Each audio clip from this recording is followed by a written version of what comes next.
Jesus, amém? Tantos irmãos que estendam a mão para Jesus. Faz de conta que é sua filha que está aqui de joelho. Porque muitas das vezes nós esquecemos que o outro que Deus fala na Bíblia é esse. Mesmo que eu não conheça, mas Deus a conhece. Amado Deus, eterno Pai, graças te damos pela vida da Thalia, Senhor. Obrigada a Deus porque ela está de joelhos na tua presença. Tu sabes, ó Deus, porque tu já falou com ela. Obrigada a Deus pela tua provisão na vida da Thalia. Continua usando ela, Senhor. Ser com ela por onde ela passar, Senhor. Nessa noite eu quero te entregar a vida da Thalia, os sonhos, projetos. Que o Senhor venha abençoar mais e mais. E que ela, Deus querido, Deus amado, possa sentir a tua presença sobre a vida dela. Que não seja minhas mãos, Senhor, a tocar. Mas que o Espírito Santo de Deus venha tocar a vida da Thalia, não só nessa noite, mas em todas as noites da sua vida, por onde ela passar. Que ela seja mais que feliz, abençoada na tua presença. Amém, amado? Amém, amado? Amém!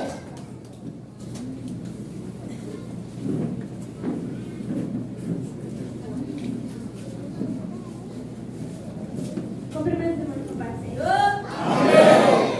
Vou glória para muita gente. Cumprimento os irmãos com paz, Senhor. Amém.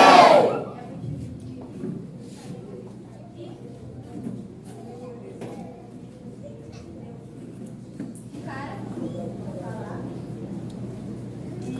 eu estou muito alegre hoje porque muita gente que eu não achava que ia estar aqui está aqui. Meu amigo Caré veio hoje com a amiga dele. Antes de entregar a palavra, eu queria louvar um louvor e peço para você que não sabe, feche seus olhos e fique em espírito de oração. Em nome de Jesus. Olha!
possamos estar comprometidos somente com a tua palavra, e não com glória, e não com aleluia, e não com marcha, mas que possamos estar comprometidos com a palavra que o Senhor mandar.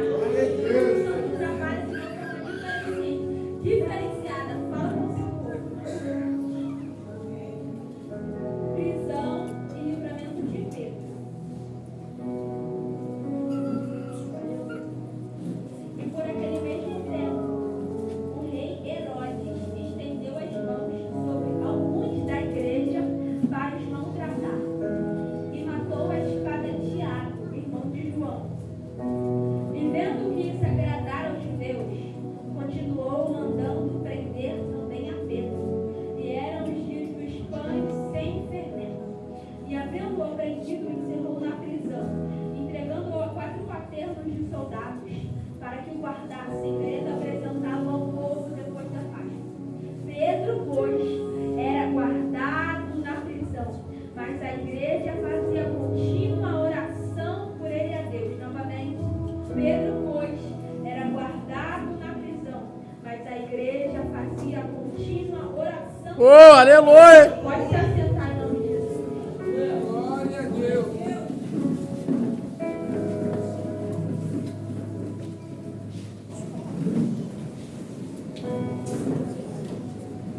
Aleluia. Falo para os irmãos que hoje você é bem rápida, não tão rápida. Você é muito objetiva na palavra que o Senhor me deu para trazer à igreja. A Bíblia começa nos dizendo sobre que aquele mesmo tempo o rei Herodes começa a estender as suas mãos para alguns membros da igreja, para começar a maltratá-los, para começar a matá-los. Mas calma, Daniel. Quem era Herodes? Você está falando porque na Bíblia há relatos de 5 Herodes. 5 Herodes. Mas nem todos falam da mesma pessoa. Tem Herodes Agripa I, Herodes Agripa II, Herodes o Grande, Herodes Antipas. Mas aqui a gente está falando do Herodes Agripa I, que foi um Herodes em que tinha uma habilidade política de fazer aquilo que agradava o povo judeu.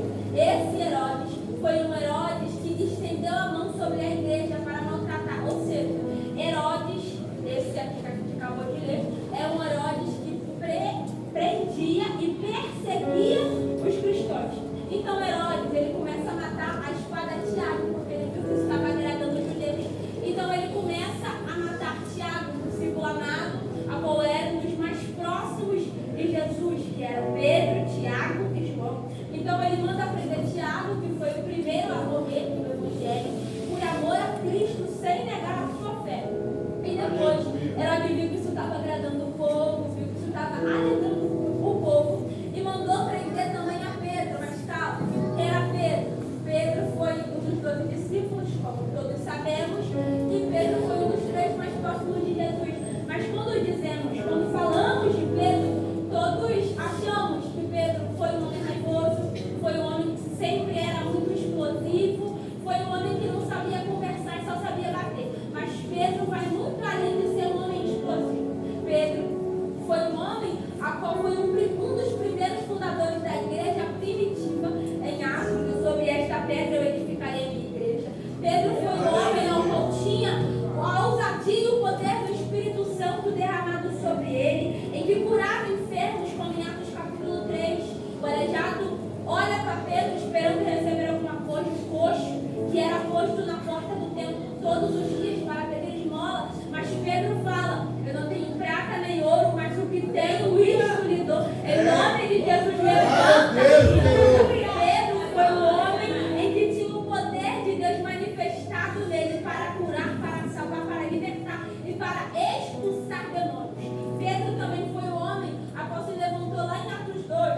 purificação. Então, Herodes prendeu Pedro e encerrou Pedro na prisão, entregando a 4 paternos de soldados, que é equivalente a 16 soldados. Então, Herodes manda prender Pedro. Então, 16 soldados ficam guardando Pedro até apresentá-lo ele depois da Páscoa, depois da festa dos Pentásticos. Mas a Bíblia conta que Pedro, pois, era guardado na prisão. Herodes não tinha matado Pedro. Pedro era guardado na prisão. Mas a igreja fazia contínua oração por ele. Repare que a Bíblia não fala, mas o irmão fazia oração, não. A Bíblia conta, mas a igreja fazia contínua oração por ele. Então, se a igreja estava orando por Pedro sem cessar, tinha que haver unidade. Se a igreja, em si membros todos, estava orando por uma só pessoa sem cessar, tinha que haver concordância. Porque se um irmão está aqui orando, Senhor, liberta Pedro, o outro está aqui do lado dele, Senhor, concordo com a oração do meu irmão, liberta Pedro também. Como Neemias diz, quando eu trouxe essa palavra aqui, em que Neemias vai dizer para o povo, ajudem-se, Deus mandará por nós. Porque Neemias entende que quando tem uma igreja unida, Deus começa a batalhar. Neemias entende que quando tem uma igreja unida, Deus começa a fazer. Mas por que a igreja não está unida? Neemias entendeu e falou, olha, a gente juntos somos mais fortes. Juntos, Deus faz mais por nós. Mas por que não estamos juntos? Hoje eu não vim para te emocionar, não vim para fazer você pular, você da glória, não. Hoje eu vim para falar a palavra do Senhor de Deus. E a palavra de Deus é: juntos eu luto por vocês. Juntos eu começo a guerrear as guerras de vocês. Juntos eu começo a fazer por vocês. Mas por que não está unido? Se sabemos que quando tem uma igreja unida, Deus começa a fazer. Por que o povo está dividido? Uma casa dividida não fica de pé. Não tem como andar dois juntos se não estiverem de acordo. Atos 2 começa. E cumprindo-se o dia de Pentecostes, estavam todos reunidos no mesmo ambiente, com o mesmo propósito. Porque entenderam que quando tem uma igreja no meio junto no propósito, no mesmo propósito, Deus derrama o teu Espírito Santo sobre a igreja. Eles entenderam que quando tem igreja unida no mesmo propósito, Deus começa a fazer. E por que não está unido? Aleluia! Atos 2 aconteceu, o derramamento do Espírito de Deus aconteceu, porque esperaram, mas estavam no mesmo propósito, na mesma ligação. Quando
gostar de mim, só porque eu prego muito.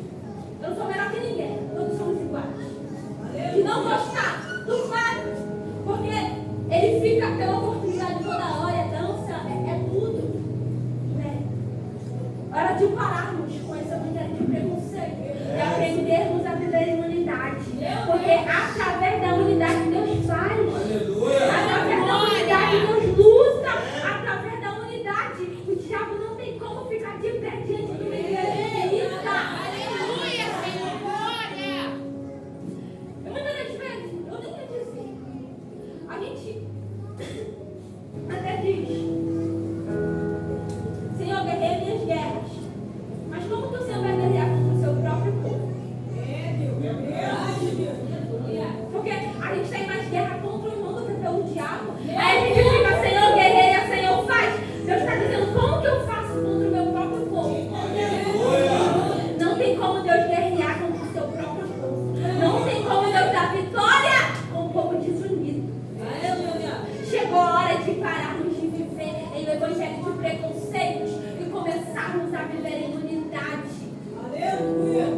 A igreja orava por Pedro. Ou seja, a igreja entendeu que eu posso até, a minha oração pode até não chegar, mas quando tem todos, Deus tem que fazer alguma coisa. Quando tem todos unidos, Deus tem que mexer alguma coisa. Então, que vivamos em um evangelho sem preconceitos.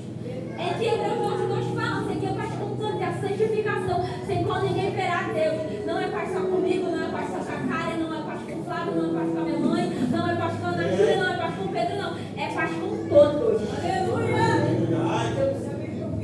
Pedro foi guardado na prisão, mas a igreja fazia oração por ele a Deus. Eu não sei se você entende o que você esqueceu, mas eu vim aqui dizer que a oração continua sendo a chave para mim. Podemos dizer isso, a oração continua sendo a chave. E a oração é a chave, eu te provo. Isaías 38, versículo 2. A gente falou. Isaías vai chegar até Ezequias e vai dizer: Ezequias, põe a tua casa em ordem. Põe a tua casa em ordem, porque morrerás e não viverás. Ezequias não vai contar para ninguém. Ezequias não vai contar para a mãe, para o pai, para o filho, para a esposa. Ezequias vai virar o rosto para a parede e vai começar a orar. Porque entende que não adianta nada ele não orar e ficar falando para o irmão teu problema. Ezequias entendeu que através da minha oração, eu já disse, mas ele pode fazer outra coisa. Através da minha oração, ele pode me curar. Ezequias vira o rosto para a parede e vai começar a orar. Senhor, lembra-te que andei em verdade diante de ti. Lembra-te, Senhor, que fui um homem perfeito. Senhor, lembra-te de mim. Então Deus, ouvindo a oração de Ezequias, vai falar para Isaías: Isaías, volta, porque eu vou acrescentar mais 15 anos de vida. A oração é a chave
chegar até Eliseu, um profeta que sabia que poderia resolver o teu problema. E vai falar: Eliseu, meu marido, teu servo morreu. E ali, Eliseu, ele vai fazer por aquela mulher. Por quê? Porque aquela mulher entendeu que não era o vizinho dela que podia resolver o problema. Que não era o amigo dela que podia resolver o problema. Mas era quem ela sabia que poderia resolver. Contamos o nosso problema, mas para todo mundo. Mas e para Deus? Quando iremos contar? Talvez a gente aqui inferno, tanto espiritualmente, tanto fisicamente. Mas a gente só sabe contar para todo mundo que a gente é enfermo. A gente conta para a esposa, para filhos, para amigos. Mas Deus está falando: e eu que posso resolver o teu problema? Temos contado nossos problemas para muita gente, mas Deus está dizendo: eu posso resolver o teu problema, conta para mim. Eu posso fazer na tua vida, fala para mim. Porque quando você fala, quando você ora, eu curo. Quando você ora, eu entro. A oração é a chave. Temos mais um exemplo de 2 Crônicas 32. Eu gosto dessa aqui. O evangelista Thomas trouxe aqui olhando, em que Senaqueribe, ele vai entrar em guerra contra Jerusalém. Essa palavra mexe bastante comigo. Porque Senaqueribe vai chegar dizendo: eu passei em tal terra, eu destruí. Eu passei em, sei lá, Síria, eu destruí. Eu passei em outra terra. Quem foi o Deus capaz de livrar eles das minhas mãos? Ou seja, aonde Senaqueribe passava, Senaqueribe destruía. Como eu já ouvi essa frase, Senaqueribe tinha um histórico de destruição. Ele dizia: eu passei naquela terra, eu destruí. Eu passei naquela terra e acabou. Só que ele começou a afrontar e começou a dizer: quem é o Deus que pode vos livrar das minhas mãos?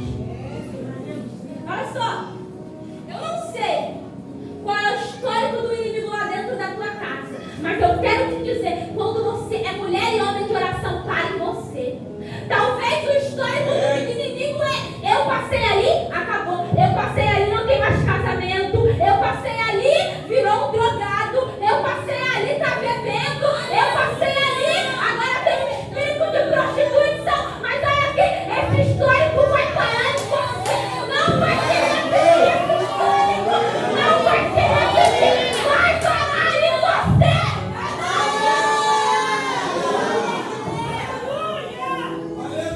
Será que a Bíblia está dizendo: eu vou passar ali, vai acontecer de novo. Eu vou passar ali, não vai ter mais família. Mas agora ele está batendo de frente com quem é de guerra, com quem tem joelho dobrado e boca no pó. Será que a Bíblia estava dizendo: quem é o Deus que pode vos livrar das minhas mãos? Mas ele estava dizendo: vamos ver se tu vai fazer de novo. Será que a Bíblia estava dizendo: eu vou passar ali e vou destruir Jerusalém? Mas Ezequiel está dizendo: vamos ver se tu vai destruir mesmo. O inimigo estava tentando um crente de oração. Eu não sei qual é a história do inimigo lá dentro da tua casa. Mas talvez a tua mãe se vende, não sei. Seu pai fuma, seu pai sumiu, não sei. Talvez o teu irmão não está nem na igreja, mas Deus está dizendo: essa maldição hereditária vai parar em você. Não vai continuar. Esse histórico do inimigo de destruição vai parar em você. Se ninguém fez faculdade, com a minha oração eu faço. Se ninguém seguiu o caminho certo, com a minha oração eu faço. Se ninguém foi pregador, eu vou ser pregador com a minha oração. Se ninguém conseguiu se livrar das guerras do inimigo, o Senhor vai me livrar. O Senhor vai te livrar.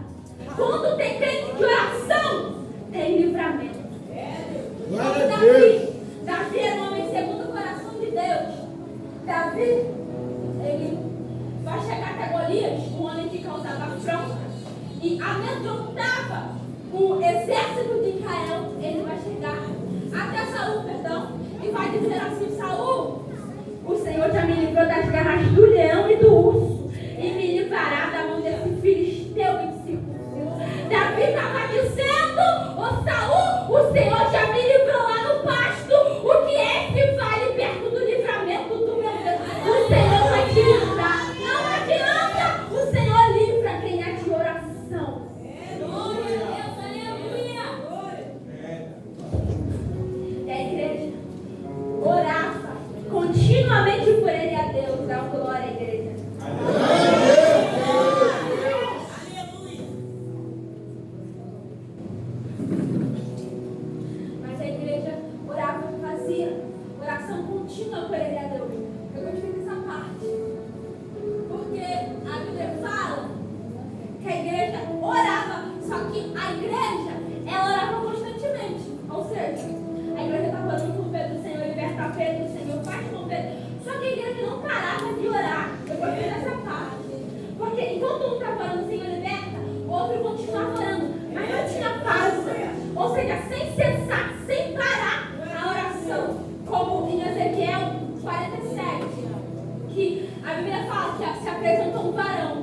lado de Ezequiel e vai medir 1.000 metros, 500 metros, e 1.000 metros, se eu não me engano.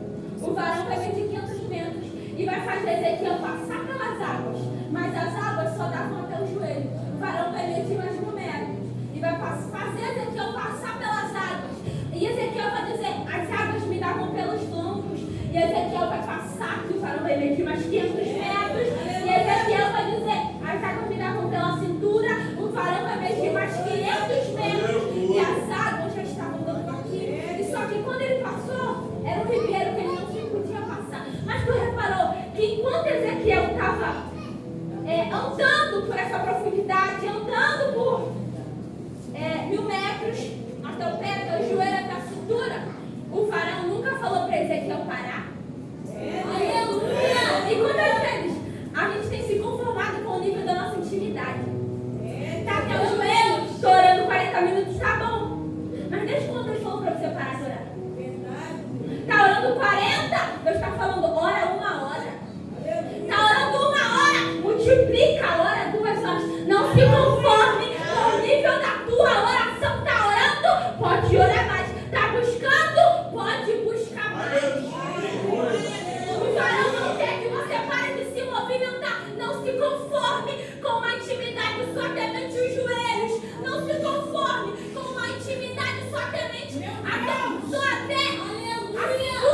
Se conforme em profundidade, em mergulhar no furioso oceano. Porque Deus quer profundidade. Deus não quer uma profundidade momentânea que você desce e sobe, não. Deus quer profundidade. Tá mergulhando, mergulha mais. Tá mergulhando, é um ribeiro, nada, porque você é dependente dele. Deus quer profundidade. Deus quer oração. Então busque mais. Não se conforme com o nível da tua intimidade. Tá, eu já busco muito. Busca mais. Eu já oro muito. Ora mais. Não se conforme entre águas pelas cinturas. Não se conforme. Mergulhe no furioso oceano. Busque mais, ore mais. Porque através da sua oração, o Senhor está fazendo. Então a igreja fazia contínua oração por ele a Deus. Eu gostei porque a gente trouxe a parte de oração a chave, que precisamos orar constantemente, orar sem cessar, não se conformar com o nível da nossa intimidade. Mas quantas vezes a gente tem deixado de orar por causa do frio? Quantas vezes não oramos porque está muito frio? Dá preguiça de orar, então eu não consigo orar nem 10 minutos. Mas para ver um filme de 1 hora, eu consigo. Eu não consigo orar 40 minutos, mas ver um filme de 3 horas da Marvel, eu sei. Buscar, fazer um jejum de 6 horas, eu não consigo. É muito para mim. Mas a Netflix tá cheio de séries que a gente tem maratonado. E a gente não tem mais maratonado isso aqui. Meu Deus! Quantas vezes já estamos com preguiça e não conseguimos orar 10 minutos? Mas por que não conseguimos? Porque estamos cheios de coisas vazias. Por isso não conseguimos orar. Por quê? Porque o espaço do meu coração está só para a série da Netflix. Não consigo orar 40 minutos porque tem um espaço tão grande no meu coração que está só para dorama. Meu Deus! Até quando? Vamos se conformar em orar 10 minutos e ver 2 horas de filme. Até quando se conformaremos em maratonar umas 15 séries na Netflix que eu tenho? E sei que você já maratonou até mais. Para orar 3 minutos. E dizer, eu não consigo orar. Não consegue orar porque a tua carne está cheia. Não consegue orar porque está dando mais valor para a tua carne do que para o teu espírito. Deus está dizendo, alimenta mais o teu espírito e para de alimentar a carne. Alimenta mais o espírito e para de alimentar os desejos da tua carne. Vamos orar, ser crentes, mulheres, homens de oração. Quando se esvaziarmos das coisas vazias. Aleluia! Deus está dizendo que é orar 40 minutos. Se esvazia dessa série que está te prendendo. Quer orar 40 minutos? Para de dar valor somente a desejos da tua carne.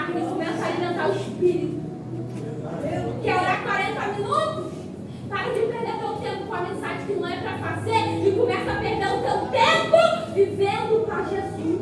Aleluia! Queremos orar muito, queremos buscar muito, mas não conseguimos porque estamos cheios de coisas vazias. Mas Deus está dizendo: se esvazia que eu entro. Se esvazia que eu começo a fazer. Se esvazia que eu começo a entrar. Aleluia! A gente só vai conseguir ser mulheres crentes, geração de oração crente. Tem coisas que oram, mas tem vezes que a gente não consegue orar, sabemos que tem muito. Aleluia! Mas a gente só vai ser uma geração que ora, porque a gente tem uma geração sincera, que prega muito. A gente tem uma geração que louva muito, que toca muito instrumento, mas não temos uma geração que ora muito. Aleluia! Sabe, pregamos é o dever de todos. E de pregar o evangelho é mandamento, pregar a palavra. Mas a gente está batendo muito bateria, a gente está tocando muito teclado, a gente está louvando, pregando muito, mas a gente está orando pouco. Aleluia! Por quê? Que não temos mais milagres. Por exemplo, eu não acho que eu tenho milagre em minha pregação porque eu oro pouco, eu não estou fazendo muito. Eu só estou pregando quando eu preciso orar. Mas vai haver milagre quando formos crentes de oração. Deus ainda faz, Deus não mudou. Deus ainda continua hoje, eternamente, mas a nossa busca está se perdendo. Deus está dizendo: haverá milagre, ainda há milagres. Sabemos e vimos esses milagres. Ainda há milagres, haverá milagres. Mas quando decidimos se encher mais da oração. Aleluia! Porque a oração é que nos enche. A oração que faz a gente vencer a guerra. A oração que faz a gente vencer os vícios. A oração faz a gente vencer a fofoca. A oração faz a gente vencer. Então, temos que ser uma geração que toca muito bem. Somos. Temos que ser uma geração que louva muito bem. Somos. Temos que ser uma geração que prega muito bem. Somos. Mas temos que ser uma geração de oração. Aleluia! É a oração. Louve, mas louve orando muito em casa. Pregue, mas em casa, 1 hora de oração. Toque, mas toque cheio da presença. E como fica cheio? Através da oração. Ficamos cheios através da oração.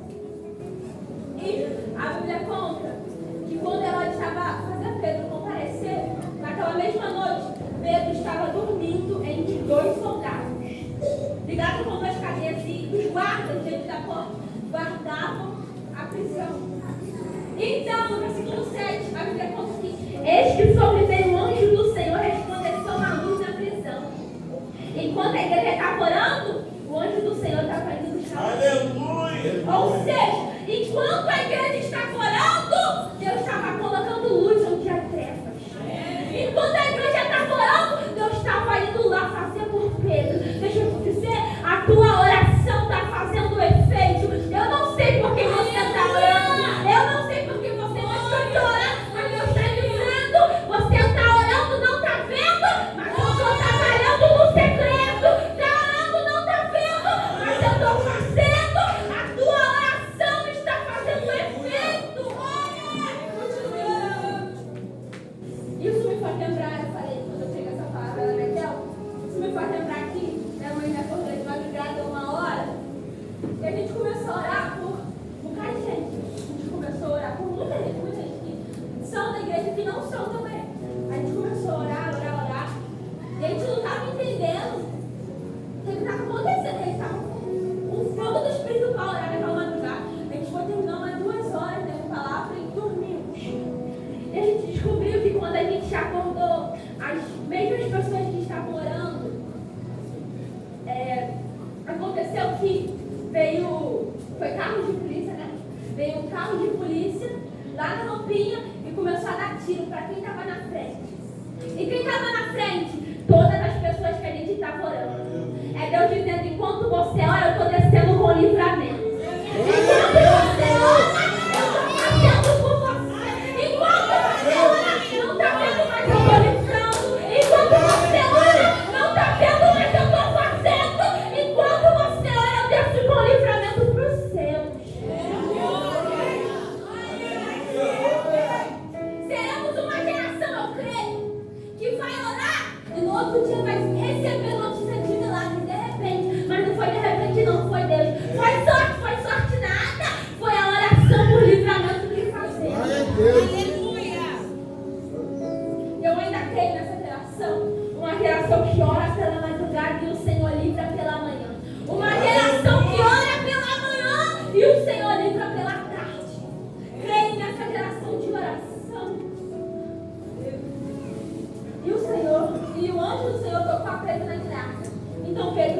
liberta, levanta.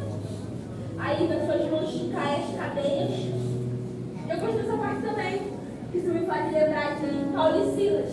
É mais à frente, mas todos aqui conhecemos a história onde Paulo e Silas estavam presos na prisão para pregar. E a Bíblia conta que Paulo e Silas eles não se conformaram, somente porque estavam machucados, estavam presos. Não orar, não. Diante das dificuldades, eles começaram a orar. E quando eles estavam orando e louvando, o Senhor quebrou as cadeias, mas não foi só uma cadeia que quebrou, foi todas. E quando eles estavam orando, Deus não salvou só um, não. Deus salvou todo mundo daquelas cadeias. Aleluia! E ainda salvou o carcereiro.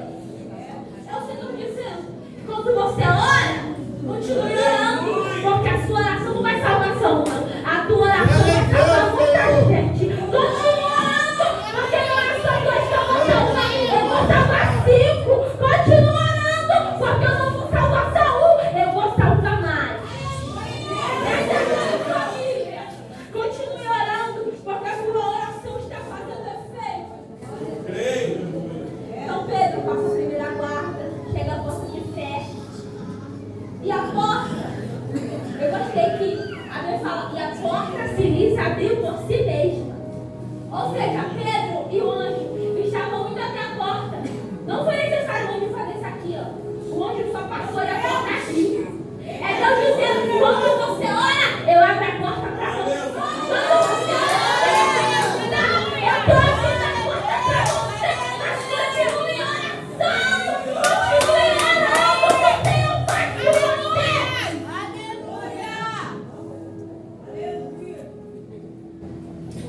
E Pedro começa a voltar assim e diz, agora sei verdadeiramente que o Senhor enviou o seu anjo e me livrou da mão de Herodes e de tudo que o povo de Deus esperava. Eu estou terminando. Só que a Bíblia conta que Pedro, considerando isso, ele foi à casa de Maria, mãe de João, onde muitos estavam reunidos e oravam. Ou seja, era uma casa de oração. Isso me fez pensar, porque se Pedro, a primeira coisa que Pedro fez foi ir até a casa de Maria, é sinal que não era a primeira vez que Maria e os irmãos estavam orando. Não era a primeira vez que Maria e os irmãos estavam ali orando, não. Era uma casa de oração, estavam orando ali sempre. Porque a primeira coisa que Pedro pensou é, eu vou para a casa de Maria. Ou seja, isso me fez refletir, porque eles estavam reunidos na casa de Maria, ou seja, era uma casa de oração, mas calma. Me fez pensar que, muitas das vezes, a gente se reúne para ir para festas. A gente reúne os amigos, as amizades, para quê? Para fortalecer os laços de amizade. A gente se reúne para ir para o rodízio, para a pizzaria. Se reúne para ver o jogo do Flamengo, mas e se reúne para orar? Muitas das vezes hoje não temos mais casas de oração, não por falta de casas grandes, mas por falta de mulheres como Maria. Maria não tem essa casa de oração que fica na casa pequena, mentira. A gente saiu para orar, não é para comer. Não temos mais casas de oração, não por falta de casas grandes, maravilhosas, não. Por falta de mulheres como Maria. Aleluia! Não são mulheres, mas homens também, porque homens também têm que orar. Precisamos ter casas de oração. A gente está se reunindo para muita coisa, para festas, para tudo, mas não conseguimos se reunir para ter uma casa de oração. E não se reunimos porque a metade da igreja fala com você e a metade não fala. Esse é o real. Não se reunimos por isso. Como eu disse no começo, eu até perguntei. Às vezes não temos casa de oração, claro, porque não temos mulheres como Maria. Temos ainda. Mas, às vezes não se reunimos porque eu não quero ir dentro da minha casa. O Fábio não fala, eu não gosto de ter dentro da minha casa porque eu não gosto dele, acabou. Eu não gosto dele dentro da minha casa porque acabou. E por isso que não temos mais casa de oração, porque a metade fala, outra metade não fala. Entendeu? Temos que ter casa casas de oração. Porque através da casa de Maria, Pedro foi liberto. Através deles, Deus fez na vida de Pedro. E não foi só um que está orando, porque se um já é forte uma oração, imagina a oração de todo mundo orando por uma pessoa só. Quantos livramentos o Senhor pode dar por aquela pessoa? Quantos livramentos o Senhor pode fazer por aquela pessoa? Temos que ter casas de oração, mas precisamos nos unir para ter essas casas. Precisamos ter casas. Isso me fez refletir, porque eu trouxe uma pergunta para os irmãos. A casa de Maria era uma casa de oração, mas que casa é a sua? Porque às vezes a gente fala até com o nosso irmão aqui, mas chega em casa a gente difama ele porque não são familiares. Isso não é meu. Que casa tem sido a sua? A sua casa tem sido uma casa de oração ou uma casa de fofoca? Meu Deus! A sua casa tem sido uma casa de oração ou uma casa de calúnia? Ou uma casa de julgamento? Que casa tem sido a sua? Precisamos de casas de oração. Não precisamos de casas de fofoca. Não precisamos de casas de julgamento. Não. Precisamos de casas de oração. Porque através da oração dos irmãos unidos, Deus continua fazendo. Através da oração da igreja unida, Deus faz, Deus liberta. Precisamos ter casas de oração e se unir para ter as casas de oração. Por quê? Aleluia! Se a pessoa não tema nessa palavra, ia ser o poder da unidade em oração. Porque se a igreja é unida, Deus faz. Imagine a igreja unida, orando sem cessar. Através da igreja unida, você não faz, eu já estou encerrando. Através dessa desunião que temos perdido muita coisa. Temos tido consequências para essa desunião. Através da desunião, a gente tem perdido paz com nossos irmãos conosco mesmo, porque ficou um ranço guardado tão grande que a gente não sabe nem vender. Através da nossa oração, temos perdido almas. Através da nossa oração, temos perdido membros da igreja. Através da nossa oração, temos perdido o amor. Porque não adianta falar que tem amor com o meu próximo se eu não falo com ele. Não temos amor assim. O amor tudo sofre, o amor tudo suporta. Aleluia! Esse é o amor de Cristo. Esse é o amor inesgotável de Cristo. Então, com a desunião, temos consequências. Mas a desunião só vai acabar. Só vai acabar quando eu decidir. Vai começar por mim. A desunião só acaba quando eu decidir. Eu não quero mais saber se meu irmão não fala. Eu começo a falar. Eu não quero saber se meu irmão não me dá paz. Eu começo a dar porque Deus me chamou para ser diferente. A desunião só vai acabar quando eu decidir. Também tem algo de errado em mim. Eu preciso acertar. Também tem algo de errado em mim. Eu preciso ter paz. A união só começa quando eu dizer. Vai começar por mim. Cadê aquela geração que diz, Senhor, me usa para mudar isso? Não quero mais saber deles, me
vida para Jesus, sem saber o que os outros pensam, sem saber o que os outros vão falar.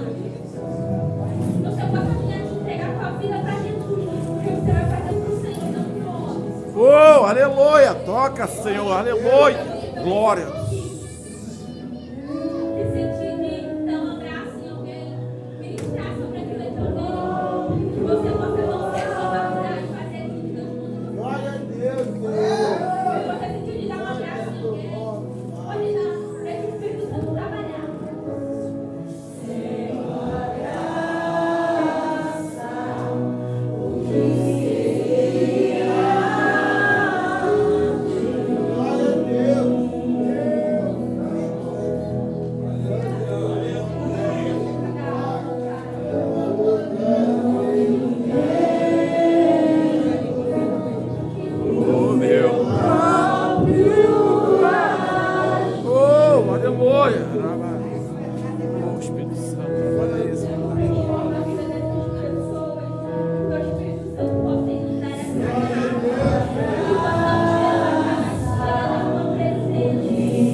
Deus